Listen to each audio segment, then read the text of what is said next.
Yeah, I can clearly remember the first dilemma I experienced on the field of health and human rights. And I was unaware that there was a connection between, maybe a little bit naive, but I never realized that there was such a strong relation between health and human rights. It was in my years in Sudan. I was working in Sudan in a huge refugee camp.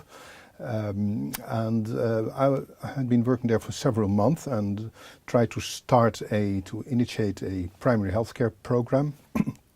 And out of the blue, one morning I again went to my work in the camp and I was stopped by military police, and they said, well, you're not allowed to enter the camp because the whole problem of the refugees has been solved overnight.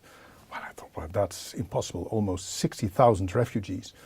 So that was the first time I realized what is going on here. And then I learned a few days later that they closed the camp and they sealed it with military police. And many people were transported 350 kilometers south in the desert without water, without any provision.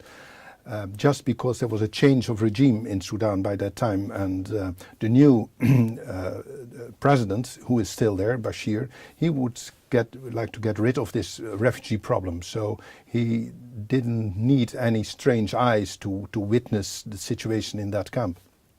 And I was one of that eyes, of course.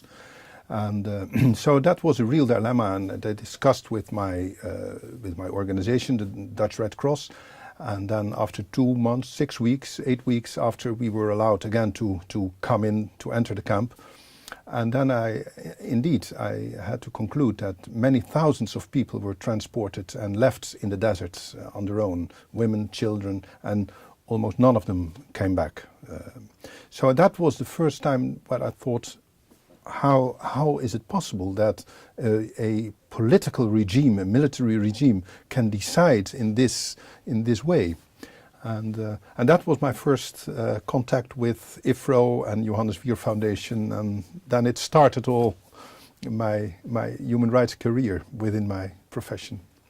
And I can, some years later, remember very clearly that Adrian and I went to Romania for a fact-finding mission to Romania to visit the prisons and psychiatry institutions in Romania, where we met many former political prisoners who were medically abused by psychiatrists.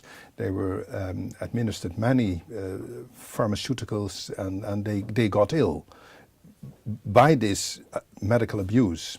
And now they were real psychiatry patients.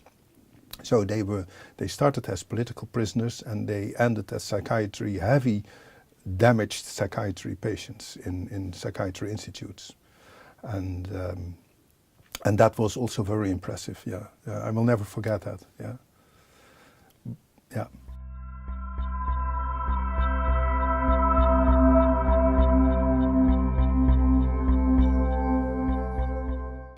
Well, I think there is one important message to our colleagues and politicians and decision makers, and that is that human rights in general, and especially health and human rights, will never be realized automatically. They always need maintenance, and they always need people who are alert and who can warn us when things go wrong.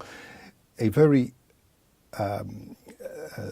important example is the refugee camp, the asylum seekers camp in Greece at this moment, Moria, where we have several thousand people who came from Africa, real war area, real refugees, and who are locked up there. They can't go in, they can't go out, they can't do anything. They live in small cold shelters with 10 centigrades below zero during the night, no medical provision, nothing. And this is Europe 2017. And I would never have thought 2 years ago that it could be possible within Europe. So it needs always maintenance and alert colleagues to point a finger on it and say, look here, this is a violation of health and human rights. concept.